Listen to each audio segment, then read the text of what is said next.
Hello friends, welcome to Andhra foods to అప్పు cookings. ఈరోజు మన వీడియో వచ్చేసి మీకు 2 రకాల హెల్తీ చపాతీస్ చూపించబోతున్నానండి.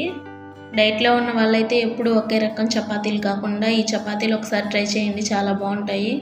అంతేకాకుండా హెల్త్కి కూడా చాలా మంచిది. నేను ఇక్కడ చెప్పే టిప్స్తో చపాతీలు చేసుకోండి, చపాతీలు చాలా సాఫ్ట్గా వస్తాయి. మరి ఇంకెందుకు లేట్, ఈ హెల్తీ చపాతీస్ ఎలా తయారు చేసుకోవాలో చూసేద్దాము. ముందుగా ఒక మిక్సీ జార్ తీసుకొని సన్నగా కట్ చేసుకున్న ఒక క్యారెట్ ముక్కల్ని మిక్సీ జార్లో వేసుకొని కొంచెం వాటర్ వేసుకొని మెత్తని పేస్ట్ లాగా మిక్సీ చేసుకోండి.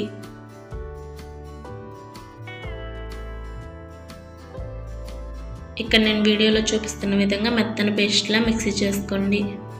నెక్స్ట్ ఒక గిన్నె తీసుకొని 1 కప్పు గోధుమ పిండి, అలాగే రుచికి సరిపడా సాల్ట్, మనం ముందుగా గ్రైండ్ చేసి పెట్టుకున్న క్యారెట్ పేస్ట్ కూడా వేసుకొని కొంచెం కొంచెంగా నీళ్ళు వేసుకుంటూ చపాతీ పిండిలా కలుపుకోండి. సారీ అండి, మీకు ఒక విషయం చెప్పాలి. నేను ఈ చపాతీలు కాల్చేటప్పుడు ఫోన్ని అడ్డంగా పెట్టి వీడియో రికార్డ్ చేశాను. ఎందుకో తెలియదు కానీ వీడియో నిలువుగా రికార్డ్ అయింది, కాబట్టి కొంచెం క్లారిటీ తగ్గినట్టుంది, ఏమనుకోకండి. వీడియో అయితే బాగానే ఉంది కానీ డిస్ప్లే మొత్తం ప్లే అవ్వట్లేదు, అంతే. కనిపిస్తుంది బాగానే, కొంచెం అడ్జస్ట్ అయ్యి చూడండి.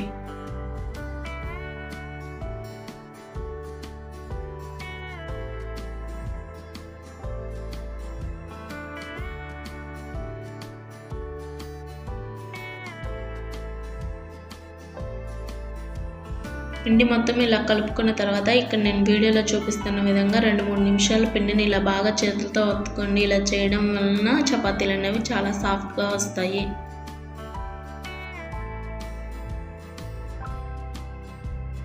ఇలా రెడీ చేసుకున్న పిండి పైన ఒక మూత పెట్టేసి అరగంట పాటు పక్కన వదిలేయండి. అలా చేయడం వలన చపాతీలు చాలా సాఫ్ట్గా ఉంటాయి.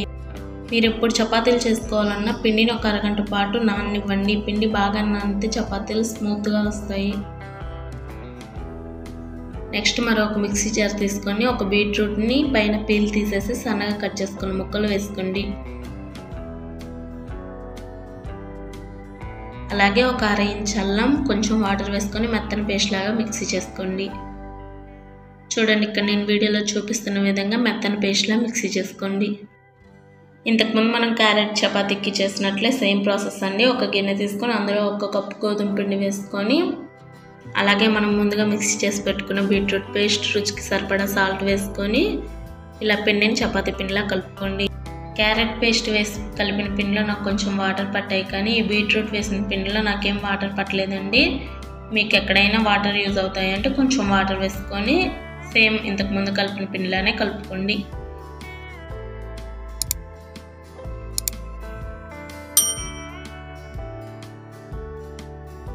సేమ్ ప్రాసెస్ అండి. ఇంతకుముందు మనం క్యారెట్ చపాతీ పిండిని ఎలా కలుపుకున్నామో అలానే బాగా కలుపుకొని చేతులతో ఇలా 2-3 నిమిషాలు బాగా ఒత్తుకొని ఒక గిన్నెలో వేసి ఒక 1/2 స్పూన్ ఆయిల్ అప్లై చేసి మూత పెట్టేసి అరగంట పాటు పక్కన వదిలేయండి.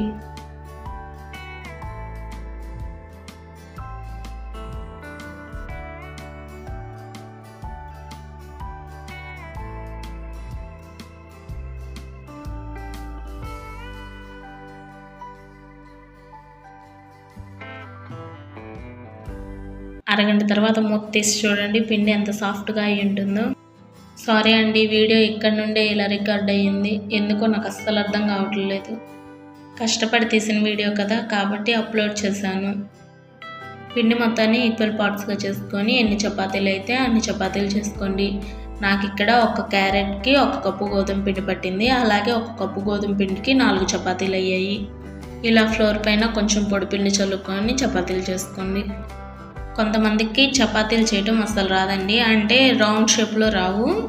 అలాంటి వారి కోసం నేను ఇక్కడ ఒక టిప్ చెప్తాను, చూడండి. తెలిసిన వాళ్ళైతే ఏం కాదులే కానీ తెలియని వాళ్ళకి, కొత్త వాళ్ళకి చెప్తాను, చూడండి.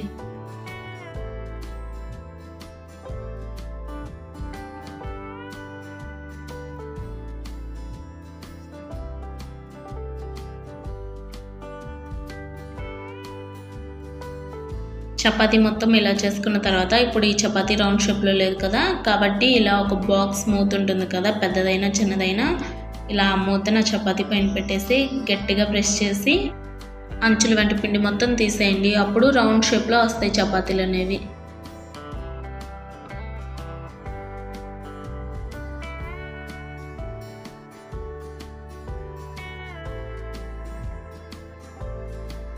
చూస్తున్నారు కదా చపాతీ ఎంత రౌండ్గా వచ్చిందో. మీకు అన్ని షేప్స్ ఇలానే కావాలి అని అనుకుంటే అన్ని చపాతీలు ఇలానే చేసుకోండి. నాకైతే రౌండ్గానే వస్తాయి కాబట్టి నేను ఇలా చేయట్లేదు, మీకు చూపించడం కోసం ఒకటి చేస్తాను. ఇంకా మిగిలిన చపాతీలు కూడా అలానే చేసుకోండి.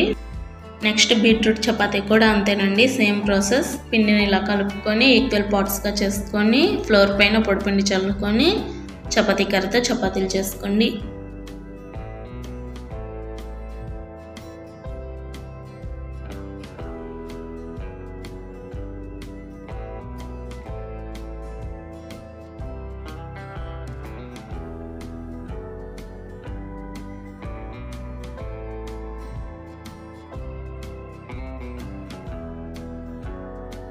చపాతీలన్నీ ఇలా చేయడం అయిపోయిన తర్వాత స్టవ్ వెలిగించుకొని ఒక ప్యాన్ పెట్టి ప్యాన్ బాగా హీట్ అవ్వనివ్వండి. ప్యాన్ బాగా హీట్ అయిన తర్వాత మంటని మీడియం ఫ్లేమ్లో పెట్టుకొని మనం ముందుగా రెడీ చేసి పెట్టుకున్న చపాతీని ప్యాన్ పైన వేసి 1 నిమిషం పాటు ఒక పక్క కాలనివ్వండి. 1 నిమిషం కాలిన తర్వాత మరోవైపుకు తిప్పుకొని ఒక 1/2 స్పూన్ ఆయిల్ అప్లై చేసి మరొక నిమిషం బాగా కాలనివ్వండి. మంటని మాత్రం మీడియం ఫ్లేమ్లోనే పెట్టుకోండి. హై ఫ్లేమ్లో పెట్టారంటే చపాతీలు పైన బాగా కాలినట్టు కనిపించి లోపల అస్సలు కాలువు. మీడియం ఫ్లేమ్లో నిదానంగా కాల్చుకోండి, లోపల వరకు కాలి స్మూత్గా వస్తాయి చపాతీలు. ఈ చపాతీ బాగా కాలిందండి. ఈ చపాతీ తీసుకొని నెక్స్ట్ మిగిలిన కూడా అలానే కాల్చుకోండి. బీట్రూట్ చపాతీ కూడా సేమ్ అలానే కాల్చుకోండి. ఒకవైపు 1 నిమిషం కాలిన తర్వాత మరోవైపు తిప్పుకొని ఒక 1/2 స్పూన్ ఆయిల్ అప్లై చేసి మంటని మీడియం ఫ్లేమ్లో ఉంచుకొని లోపల వరకు కాలనివ్వండి. డైట్లో ఉన్న వాళ్ళే కాదు, నార్మల్గా అయినా ఎప్పుడూ ఒకే రకం చపాతీలు కాకుండా ఇలా ఒకసారి ట్రై చేయండి. బీట్రూట్ అండ్ క్యారెట్ హెల్త్కి చాలా మంచిదండి. చాలామంది బీట్రూట్ అస్సలు తినరు, ఇలా చపాతీలు చేసుకొని తినండి, సూపర్గా ఉంటుంది. నేను ఈ వీడియోకి వాయిస్ ఓవర్ ఇస్తున్నంతసేపు లోపల ఏదో గిల్టీ ఫీలింగ్ కలుగుతుందండి. ఈ వీడియో ఎందుకు ఇలా రికార్డ్ అయింది అని. నేను చక్కగానే తీసాను కానీ ఇది ఇలా రికార్డ్ అయింది. బాగానే కనిపిస్తుంది, మీకు బాగా కనిపిస్తుందో లేదో కామెంట్ సెక్షన్లో కామెంట్ చేయండి.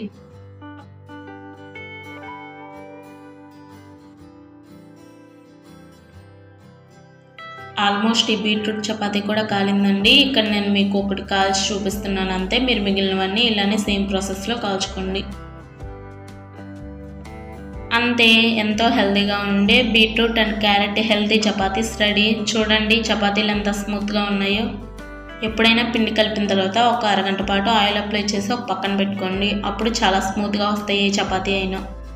హెల్త్కే కాదండి, తినడానికి కూడా నోటికి చాలా రుచిగా ఉంటాయి ఈ చపాతీలు. ఒకసారి ఇలా ట్రై చేయండి. అలాగే మీకు కనుక నా వీడియోస్ నచ్చితే ఒక లైక్ చేసి మన ఛానల్ కొత్తగా చూస్తున్నట్లయితే సబ్స్క్రైబ్ చేసుకొని పక్కనే ఉన్న బెల్ ఐకాన్ని యాక్టివేట్ చేసుకోండి.